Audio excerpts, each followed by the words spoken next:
I'm ready for Freddy. You ready for Freddy? I'm ready. Dave, Bill, Gridiron 360. It is Thursday, March 26th, and we are going to update you on some free agency activity. Woo! Quarantine continues. We're kind of nearing the end of this 2-week period, and Not feeling like it's ending from a quarantine standpoint. I It's feel like not. that was just here we're going to earmark this. Woke as up a this date. morning, I looked at my wife, and I was like, God, I hope we get an email that the kids can get back in school. And then she's like, yeah, that ain't going to happen. And she just sent me an image via text saying that they're pretty much down till like the end of April. Ugh, I haven't seen anything from Cobb County. That's I our think local that's Georgia what it County. was. Oh, was it? Yeah, God, they've man. been sending out emails. Anyways, quarantine. I'm sure you're all feeling that all around the interwebs. Anyways, so we don't want to talk about that. We want to talk about football in the NFL. So here's what we're going to do. We're going to break this up. We're going to jump back to about the 19th of March with activity in the free agency world. I think we kind of brought you some lengthier updates as we were doing our division by division, team by team free agency discussions. Some of those updates in between those were a little lengthy. We're going to try to tighten it up, make it hopefully less than a half hour. We're going to go division by division as opposed to team by team. Yep. And we're going to start again back on the 19th from current free agency moves. We will start. The Dallas Cowboys re-signed a couple of linebackers, Joe Thomas and linebacker Justin March, both to a 1-year deal. We'll move on to my New York Giants. They signed quarterback Colt McCoy All right. to a 1-year deal that includes $1.5 million guaranteed. And He's going to be your starter day one. Or really just your backup that's played a few snaps. Yeah, look, I mean, here's the deal. He's coming over first of all, from an opponent in the Washington Redskins. Now, the Washington Redskins have a new coach, so their philosophy may change. I don't know how much that McCoy could basically share or give us insight because things may change. But we have, obviously, Daniel. Oh, that matters. That matters. Don't kid. It does. You see these types of signings where teams bring in one guy or two if they want to understand somebody. Now, I think Colt McCoy's he's a reasonable backup, but also think about this, and you'll see some of this with pairing, especially with young guys. You bring in a guy that was a first-round draft choice, right? Was he not a first-rounder? I believe Colt McCoy was like was he? I think so. Well, anyway, you bring a guy in that was an earlier draft. Maybe he wasn't. Maybe he was a second or third. It's been so long I can't remember. But you got a guy with playing experience. More importantly, what this guy probably could bring from experience off the field or more to the quarterback room is he's got a tenure in the NFL, which is big, obviously, but also he has been pushed into starting roles before, but also has struggled some at times and can bring that, ability to push on when you're going through some of those challenges. It's something for a guy like Daniel Jones to bounce ideas. Yep. And remember, he's in the largest media market, Daniel Jones, in the entire world. So, and that has always been a challenge. People always used to laugh. Like if I was to pick a guy that would not fit in the New York media, just on face value with some of the brashness and the outwardness you see with some of the players, would be a guy like Eli Manning. Yep. And he was the quintessential guy for that market. Right. Because he could handle it. But this is a guy that Eli Manning I'm talking about, kept his mouth shut most of his career. And I got to tell you, he kept his mouth shut at the worst time of his career, which was when that moron McAdoo benched him. And I was up in New Jersey getting all the New York media, and they were smashing him. But the point is, it's a real thing, and this is the kind of guy that probably can help that way. This is a guy, he's 33, so he's older. We do have Alex Tanney, a younger guy, also on the roster, but he'll back up Daniel Jones, and it'll be, like you said, not just a backup role, but he's got a great work ethic. He's a smart kid. I think of him a lot like Dallas when they had Kellen Moore as a backup quarterback, and now he became their coordinator. I could totally Jason Garrett. I totally see that role in his future. He does have some injury history. He's not, when he's had the chance, he's not really played a full season. but not that he's ever really supposed to have played a full season. Colt McCoy was a third rounder. Third rounder. I don't know why I got that in my head, but he was a third rounder in 2010. But, he's a little guy. Again, he's been able to, we've seen him thus far mentor RG3 and Dwayne Haskins in his career. So, hopefully that's and he's gotten some playing time. I mean, again, I go back to Eli's the Bears gone, with Chase Daniel. Chase Daniel is brought into most teams, if you look at him, to be that backup guy to help with experience and knowledge in the quarterback room and not so much playing on the field. Colt McCoy can bring some of that, obviously, to the team, but at the same time, he has experience on the field and can go out there and manage a game and potentially win you some games, which in this division, as we know, is up for grabs. It was not strong last year. It may get better, but it's still up for grabs. Yep. So let's move on, though. We're going to the 20th of March. We have news from our Dallas Cowboys. They signed safety from your Chicago Bears. Ha-ha! Ha-ha! Ha-ha! Clinton Dix reaches a deal with the Cowboys. It's a 1-year deal worth $4 million, 2.5 guaranteed. Before we move on, I know it's a guy you're familiar with. We played against him, obviously, for most of his career. He was in Green Bay. He is more of a center fielder type. I'm glad the Bears moved on from him, not because I don't think he brought value, but he does play that center fielder role. And if you don't know, the Bears have Eddie Jackson, who is one of the best safeties in the NFL. He's got more touchdowns scored on defense in the last, I think it's starting his career, from the beginning of his career. He's a playmaker, but he was forced more into, I won't totally call it in the box, but he played more the strong safety with Clinton Dix playing what should be Eddie Jackson's role. So I think it was good for the Bears to move on, maybe look at getting a safety that's a little bit more in the box. But I do think Dallas is getting a player that's good. He lived up to his prove-it deal with the Bears, I think. I know he got a little bit of a knock because when he was traded to Washington, he didn't have a great experience in Washington, but Washington didn't have a good experience in Washington, so I don't really pin that on him. I like him. I think it's a good signing. So anyway, what did they give him? What did you say they gave him? It was 1 year, $4 million, 2.5 guaranteed. I think that's a good value pickup for Dallas. On a defense that's already pretty solid, I like it. I think he's going to add value there. All righty, buddy. Let's move on. Let's see. We'll go on to the 21st of March. We have the Philadelphia Eagles. They signed safety Will Parks from the Denver Broncos, and they also signed linebacker Jatavis Brown from the LA Chargers. Both of those are 1-year deals. Yeah, and remember, this is a team that got rid of Malcolm Jenkins. And they brought in, I'm blanking.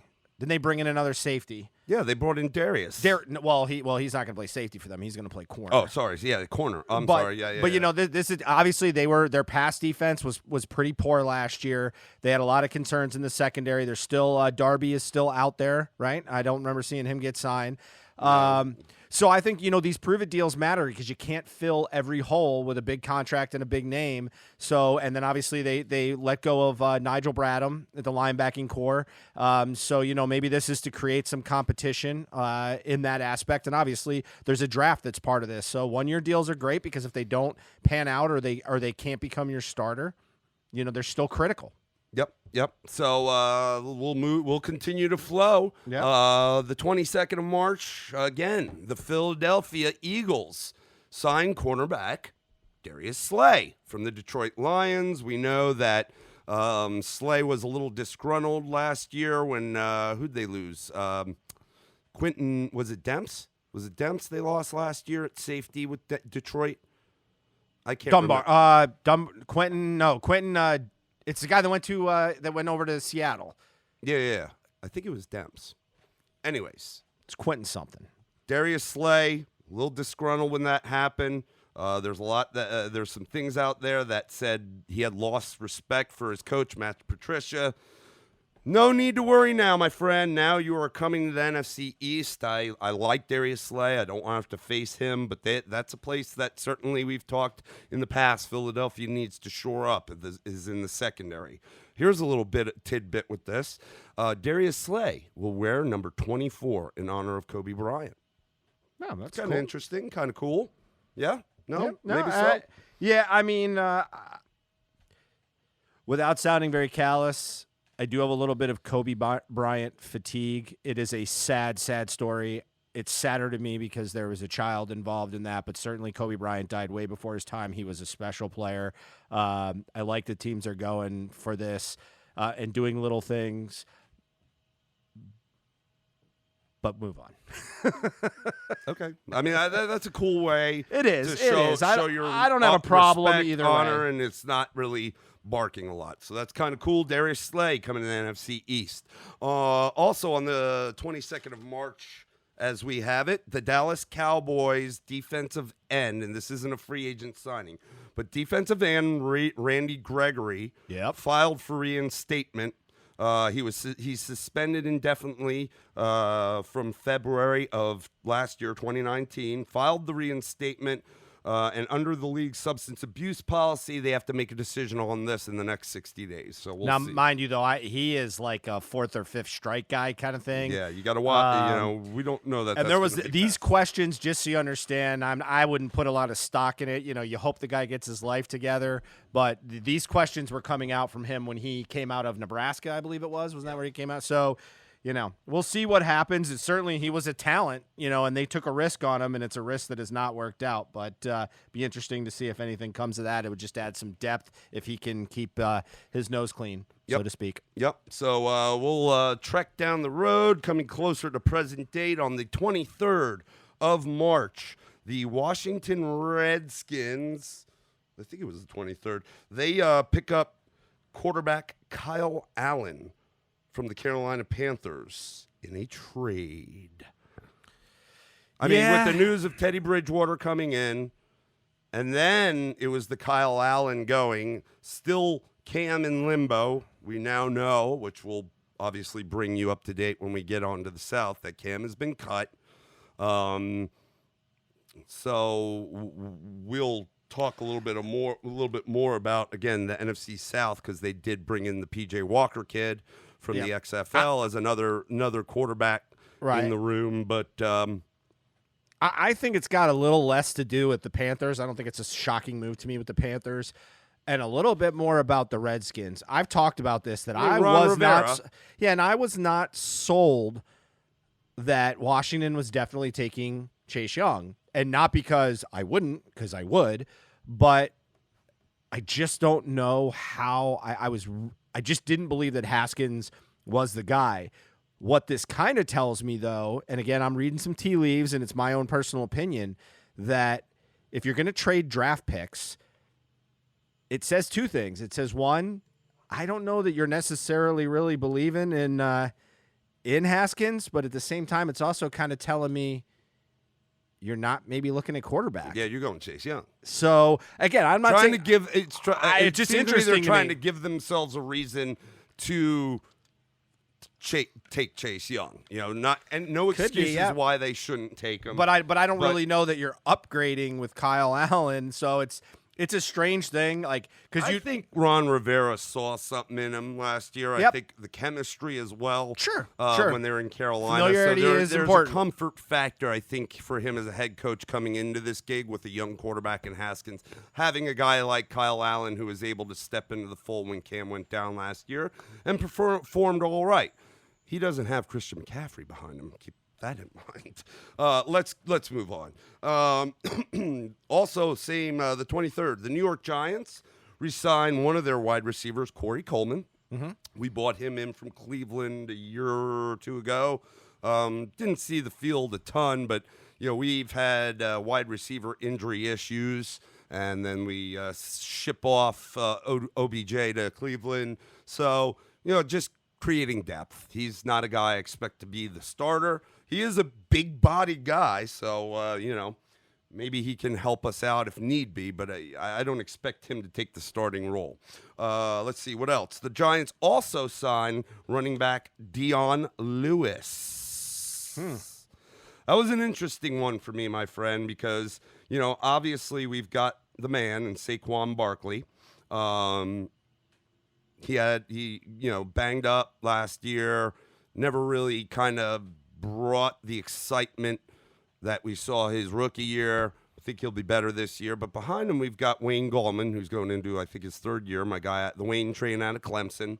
and I think he looked great his first year, and even better last year as the fill-in role, as the backup role. He's a fast guy. He's not afraid of contact. He can run between the tackles. He can catch the ball.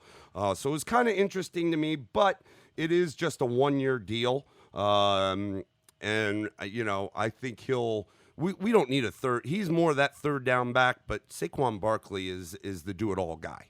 So he's going to be – I'd be surprised if we pull Barkley off the field in lieu of him on third down, even in long situations.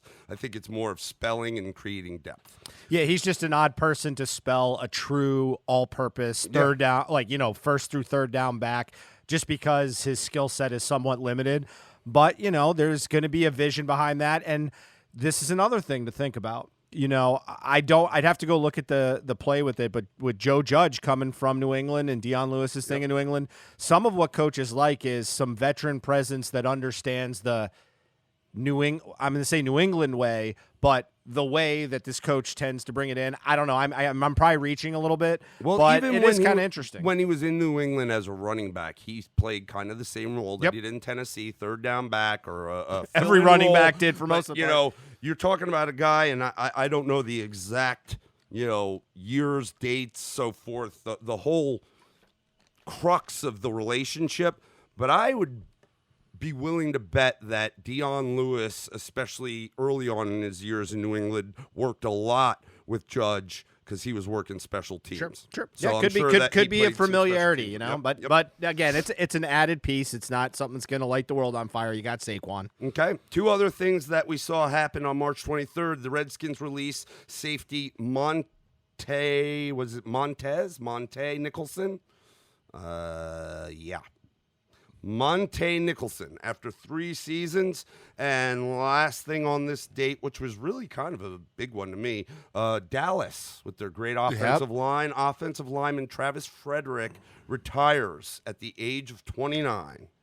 Yeah, you're talking about a very strong offensive line for the last several years. And, you've got a centerpiece to that offensive line. And what's, I think going to become – I don't want to call it a trend, but it's going to be more common is these guys retiring at earlier ages. Yeah. Just with the safety of play, some people get taken care of and they think about the future beyond football, which, some players don't, but some players do. And this is kind of going to be an interesting one. Yeah. The Giants also agreed to terms with on a 1-year deal with former offensive tackle for the Cowboys, Cam Fleming. So, that, Jason Garrett coming in as an offensive coordinator, knows a guy like that. That offensive line that's been so stout in Dallas, taking a couple chinks. I think they do have, Tyron Smith, I think, had some injury issues. He should be back healthy this year. So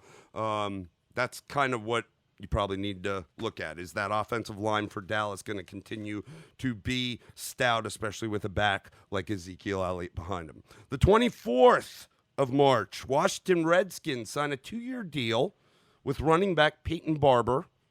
Picked him up from the Tampa Bay Buccaneers. Okay. All right. Nothing to be said there. I think that the fact of the matter is this.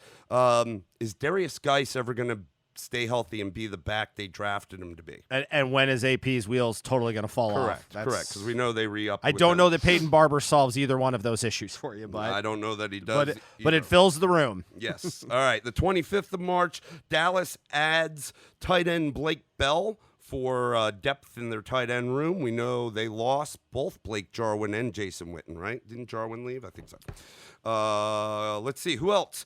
Cornerback Mikel Roby Coleman agrees to a 1-year deal with the Philadelphia Eagles.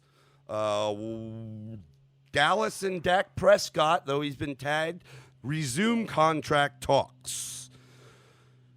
Washington Redskins sign wide receiver Cody Latimer from my New York Giants, who we had picked up, I think, a year or 2 ago from the Denver Broncos. Latimer wasn't a starter either, but again, with our injury issue, and at the wide receiving core, he did get some playing time, showed a little flash here and there. I don't know that he's a go-to guy. I'm not so hurt about it. I would say I'd probably prefer to have kept Latimer rather than Coleman, but it is what it is. Jarwin is still on Dallas. Oh, he is, okay. So Washington takes one of the Giants' wide receivers, Cody Latimer. Again, this is filling holes. Their passing game was not, explosive. It was awesome for them to get McLaurin and get going with that. So, so that was, that's a kid that could turn out to be their true number one, but they do need to fill some pieces in and give some more options and weapons for Haskins. Maybe Kyle Allen. I don't know. We got to kind of see what they're thinking with that. But I think Haskins gets the nod starting out. So, and again, taking 1-year prove-it deals from your competition is critical. So, do we run down every one of them? No, we have one more, but I know you were asking me something about the receiving core in New York, So, and I just figured we address it here. Yeah, so I looked it up to see if I heard anything. There were rumblings. I don't know. Maybe it's hard to tell with Corona. My time frames are so screwed up right now. But there was some talk about Sterling Shepard, and you had mentioned this during the year last year because he got, I think, at least 2 concussions I can remember, and he's had a history of concussions. There was some talk about him potentially retiring. And now, granted, I looked here, and I'm not finding any hits on this currently right now, but it is concerning. Yeah. And now you've got a guy who was probably Latimer was probably your 3rd receiver, maybe 4th, but not a major component to a passing game that you had. It was Sterling when he was in there, but also the kid from Darius Slayton. So you got those 2 guys, not prolific, kind of forcing Sterling into more of a predominant role when he's really fit for the slot role. Yep. So what do you how you kind of feeling I about haven't this? heard anything, and obviously, like with all, I follow all the Giants stuff that I can, so I'll get notifications. I haven't seen it, but to your point, and yes, I did say something during the season because every year since he's been in the league, which hasn't been many, he's suffered multiple concussions. That's a concern. I think the kid's a great player. I think he is a New York Giant. However, we need consistency, not just for the team, but for my quarterback and the offense as a whole. And 2, I'm a human being, dude. I mean, he's not a big guy. He's perfect size for a slot, but I don't like to see somebody with multiple concussion issues season after season. That can't spell good stuff, not just for, what could be coming, soon and what could happen to him later on in life. It's scary. We all know the whole CTE thing is a big bugaboo with the NFL. The NFL has brought in some major changes over the years to address concussions in game. So they're doing the best they can. I'd love to see Sterling continue his career with the Giants and be successful. But, if he has another season where he has more than, 1 concussion, where he has 2, maybe even 3 where he's had, we might be seeing the end. I hope not, but that could be it. Anyway, but it is. I think you'd agree. It is a wide receiver room badly in need of some upgrades, and maybe you're talking 2nd round, 3rd round. Yep. You got to start giving some weapons for your quarterback. We're gonna look for a receiver, but it'll probably be we could go in the 1st, but if we were to trade back out of 4. And obtain some more, and be more likely. Some more. I could see us taking a lineman and a receiver if we were able to get 2 picks in the mid-late first round. Sure. As opposed to going from a man Isaiah.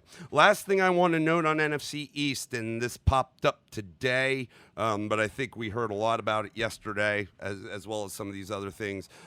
Trent Williams, the offensive tackle for the Redskins, who didn't play last year with the whole contract issues and so forth. He's got his agent barking. Said it's time for the Redskins either to trade or release him. He doesn't want to stay with the Redskins, obviously. A lot of people don't expect the Redskins to unload him, no matter what. It just seems like there's absolutely no market for him. And so what's going to happen? I think he's going to have to play out his contract, or they're going to look to re-up him. But it's probably not going to be at the number he wants, which leads me to believe he's not going to do that. But here may be the interesting part. We talked a lot about how there's some decent left tackle depth, or certainly tackle depth offensively in the draft this year, but you don't know when runs happen and what happens with teams expecting to see one or two of these guys fall to a position they're in. And if that doesn't happen, does he become a little bit more valuable? I struggle to see it because he could have been valuable last year to somebody and there were no takers. So one of two things is going to have to happen. Or Washington's going to have to lower their asking price to make it feasible, or teams have to get caught with their quote unquote pants down at that position. And again, I didn't see it last year. You're adding another year on here, plus just that disgruntled kind of concept to it is important. And we saw last year when Haskins started to get the job. We made mention there was a game where he came into the sideline and had his offensive line circled around him, and he was pleading with them. What can I do? How can I help? What can I do? So it's certainly they could use a good talent like him if he still, comes back after being off and picks up where he left off. But if he's not happy and then you got this young quarterback pleading for help, I don't think that helps the situation at all. Yep. Yeah. I can we add one for today though that we've got? Sure. I want to make sure. NFC East, right? Yeah, this is a rumor. It's not confirmed yet, as far as meaning the contract has not been announced. But interesting, the Cowboys are looking, according to this report, looking to finalize a deal with Dontari Poe. Wow. At tackle. Now, remember, they got Gerald McCoy. Yeah. And these are guys that's going to get into a rotation on a line that's going to be pretty significant. I mean, because you got to remember, they got DeMarcus Lawrence, Antoine Woods, Joe Jackson, Dorrance Armstrong. I mean, so this is going to be a pretty thick rotation if they pull this off. So one to keep an eye on that I do think, again, the more you strengthen that front, the more interesting it's going to become. So yep. I mean, that's what our division is known for is defense historically, a lot in the, up front too. So yeah, that's very interesting. Now here, I want to kind of play on this last piece, and I'm going to kind of throw it out there without really having an answer. Well, we shouldn't be shocked, but it sounds like the Cowboys are again engaging in contract talks with Dak. I said that, which was expected because you have till the mid-July to negotiate for the year. But again, this is a team that just spent a ton of money on Zeke, spent a ton of money on Amari Cooper. And now we're going to spend a ton of money here. Obviously, we just mentioned if Dontari Poe goes down, they got Gerald McCoy. They've added some pieces out there. And what is going to become very interesting about this is, because this is going to be a ride for a long time if they do sign that. And obviously, if they don't, there's challenges with it. So it's just something to keep an eye on. Because that is a team that was worried going into before they got that Zeke deal done last year was, oh my God, we got the big three on offense. And how are you going to afford them? How are we going to pay for all these guys? And I mean, eventually it could, if they go crazy, it's going to cause them to suffer in other places. It's very hard to have three guys, especially on one side of the ball, commandeering the majority of your salary. Yeah, and Rappaport's just recently come out, and again, he's pretty sound in his reporting. At least he's got the connections. They're saying he's going to be one of the highest quarterbacks paid in the NFL. So it's not that we're shocked by it, but it's going to be a big, big number. Yep. If it happens. So that is our update. We're cutting it. NFC East, basically from March, the 19th to present. Hopefully that brings you up to date. We'll move on to the NFC North. South. We'll do South South next. We're in the dirty South. Okay, we'll see you next time on the